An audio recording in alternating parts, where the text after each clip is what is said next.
The words hung in the air between them, his response so unexpected that Emma felt her breath catch. What had begun as a simple question at a parent-teacher conference had suddenly opened a door to a story she never anticipated. But I'm getting ahead of myself. If you're enjoying this story, please take a moment to like this video and subscribe to our channel for more heartfelt content that explores the unexpected moments that change our lives forever. Emma Matthews straightened the papers on her desk, glancing at the clock. Her last parent-teacher conference of the evening was scheduled to begin in 5 minutes. 6 hours of discussing reading levels, math progress, and behavioral concerns had left her exhausted, but she prided herself on giving each family her full attention. The knock on her classroom door was gentle but confident. She looked up to see a tall man with kind eyes and slightly disheveled dark hair that suggested he'd rushed here from somewhere else. "Mr. Parker?" "Please come in," Emma said, rising to shake his hand. "Just Jake is fine," he replied with a warm smile that reached his eyes. "Sorry if I'm a minute early. The babysitter had a scheduling conflict, so I had to bring Lily with me." Emma noticed the small girl with braided hair clutching a well-loved stuffed rabbit beside him. Lily Parker was one of her brightest third graders, thoughtful, creative, and unfailingly kind to her classmates. But lately, Emma had noticed her growing quieter, her homework sometimes incomplete, her gaze occasionally drifting toward the window during lessons. "Not a problem at all. Hello, Lily. There's a reading corner over there if you'd like to pick out a book while your dad and I talk." Lily nodded and padded over to the colorful beanbags in the corner, immediately selecting a book from the shelf. As Jake settled into the chair across from her desk, Emma noticed the faint shadows under his eyes, the slight wrinkle in his button-down shirt. There was something both vulnerable and strong about him, a man clearly doing his best in challenging circumstances. "Mr. Parker, Jake, I wanted to start by saying that Lily is an absolute joy to have in class. Her writing especially shows remarkable creativity and emotional depth for her age." Jake's face softened with pride. "That means a lot. She's always got her nose in a book or is scribbling stories in her journal. Gets that from her mother." The way his voice caught slightly on the word mother didn't escape Emma's notice. "I did want to discuss some changes I've observed recently," Emma continued gently. "Lily seems more withdrawn than she was at the beginning of the year. Her work is still excellent when completed, but she's missed a few assignments, which isn't like her." Jake nodded, running a hand through his hair. "I was afraid of that. We've been going through some adjustments at home." Emma waited, giving him space to continue if he chose to. "My wife," he began, then stopped, glancing over at Lily to ensure she was absorbed in her book. "Caroline passed away 14 months ago. Cancer. It was quick, too quick. We're still finding our footing." Emma felt her heart constrict. "I'm so sorry. I had no idea."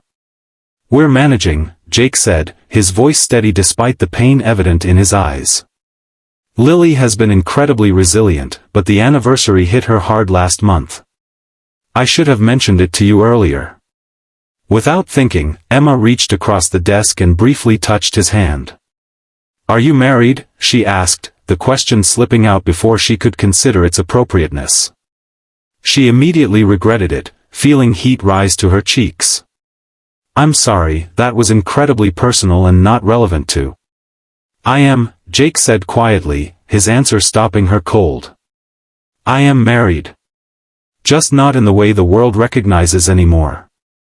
He twisted the simple gold band he still wore on his left hand. "Caroline and I promised each other forever. Cancer changed the terms, but not the promise. At least not for me." His eyes met hers, not with anger at her intrusion but with a raw honesty that took her breath away. "Lily asked me last week if I was still a husband if Mom was gone. I told her that some promises don't end, even when people do." Emma sat perfectly still, struck by the profound simplicity of his answer. "I'm sorry," Jake said with a self-conscious laugh. "That was probably more than you were asking." "No," Emma said softly. It was exactly what I needed to hear. In the weeks that followed, Emma found herself paying special attention to Lily Parker. She created a journaling project for the class, giving Lily a safe space to process her feelings. She selected books for their reading circle that dealt sensitively with loss and change. And occasionally, she'd slip an encouraging note into Lily's homework folder, not just about academics, but acknowledging the girl's kindness or creativity. Jake noticed. At the school's winter festival, he approached Emma as she supervised the hot chocolate station. "Whatever you're doing in class, it's making a difference," he said. "Lily's sleeping better. She's talking more at dinner. She even laughed at my terrible jokes last night." Emma smiled. "She's an extraordinary child. And she has an extraordinary father." Their conversations became more frequent, brief exchanges at drop-off, longer talks during school events. Emma learned that Jake was an architect who had scaled back his hours to be more present for Lily. Jake discovered Emma's passion for photography and her dream of traveling to capture images of ancient libraries around the world. Neither of them acknowledged the growing connection between them. Jake still wore his wedding ring. Emma respected the boundaries that implied. Spring arrived, bringing with it the school's annual career day. Parents volunteered to speak about their professions, and Jake agreed to talk about architecture. Emma watched from the back of the classroom as he engaged the children with a hands-on activity, helping them build structures with toothpicks and marshmallows. "The most important thing about being an architect," he told the rapt audience, "is understanding that what you build needs to last through storms and sunshine. It needs to be both beautiful and strong." His eyes met Emma's briefly across the classroom, and something unspoken passed between them. After the students were dismissed, Jake lingered, helping Emma clean up the sticky marshmallow remnants. "You're good with them," Emma observed. "The kids adore you." "I had a good teacher," he replied with a small smile. "Watching you with Lily has taught me a lot." They worked in comfortable silence until Jake spoke again. "Caroline would have liked you," he said suddenly. "She always said teachers were the unsung heroes." Emma paused, unsure how to respond. "I've been thinking a lot about what I said that first conference," Jake continued, his voice thoughtful. "About still being married. I meant it. I'll always love Caroline. She'll always be Lily's mother. But lately I've been wondering if holding so tightly to what was might be preventing us from embracing what could be." He looked down at his wedding ring. "Caroline made me promise something before she died. She made me promise not to let Lily grow up without joy in our home. And she made me promise not to spend the rest of my life alone." Emma felt her heart beating faster but kept her voice steady. "What are you saying, Jake?" "I'm saying that I took off my wedding ring this morning. Not because I've forgotten, but because I'm ready to remember differently." His eyes met hers, vulnerable yet hopeful. "And I'm wondering if you might like to have coffee with me sometime.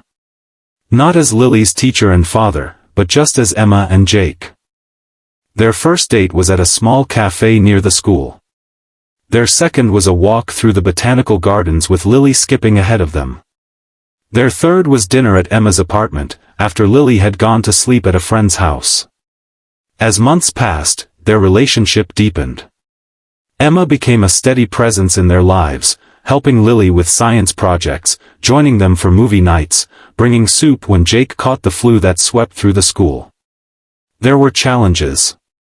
The first time Emma stayed overnight at their house, Lily found her making coffee in the morning and grew quiet and withdrawn for days. Jake worried they were moving too fast. Emma questioned whether she could ever truly find her place in a family shaped by such profound loss. But there were breakthroughs too. The afternoon Lily asked if Emma could help her organize the box of her mother's photographs. The evening Jake found them both asleep on the couch, Lily's head resting on Emma's shoulder. The morning Lily asked if Emma knew how to braid hair, like Mom used to. On the anniversary of Caroline's death, Jake and Lily followed their tradition of visiting the cemetery. This year, they asked Emma to come with them. Are you sure?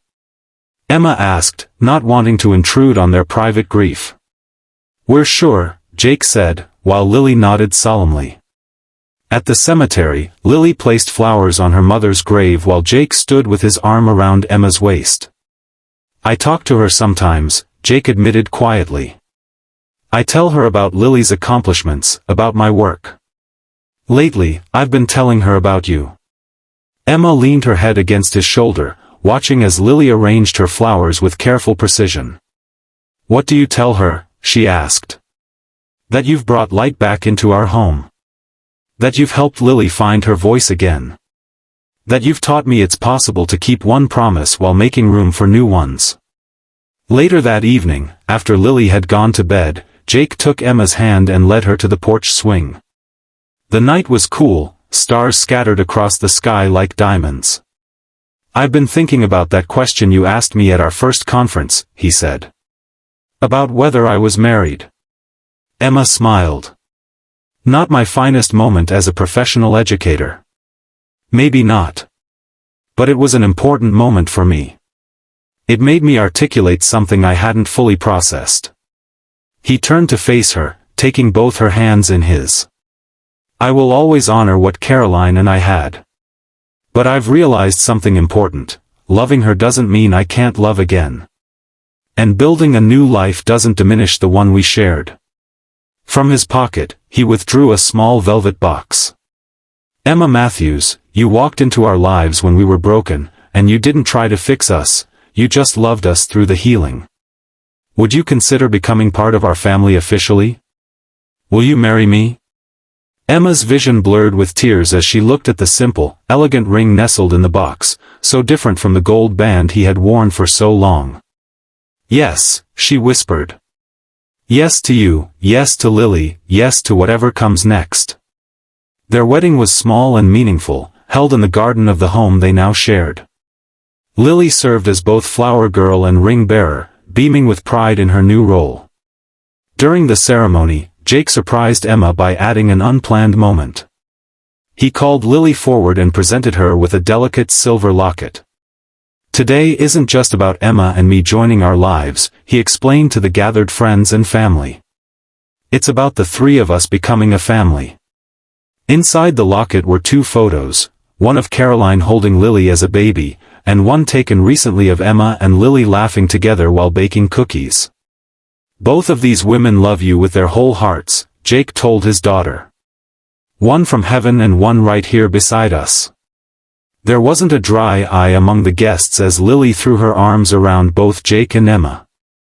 Years later, Emma would look back on that first parent-teacher conference as the moment that changed everything. A simple question, are you married? And an answer that stopped her cold but ultimately opened her heart. Life had brought more changes, a baby brother for Lily, a published book of Emma's photography, a house extension Jake designed himself.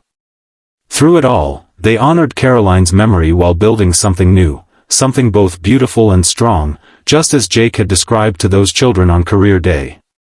And on quiet evenings, when the children were asleep, Jake and Emma would sometimes sit on that same porch swing, marveling at how the most profound journeys can begin with the simplest questions, and how love, in all its forms, finds a way to endure.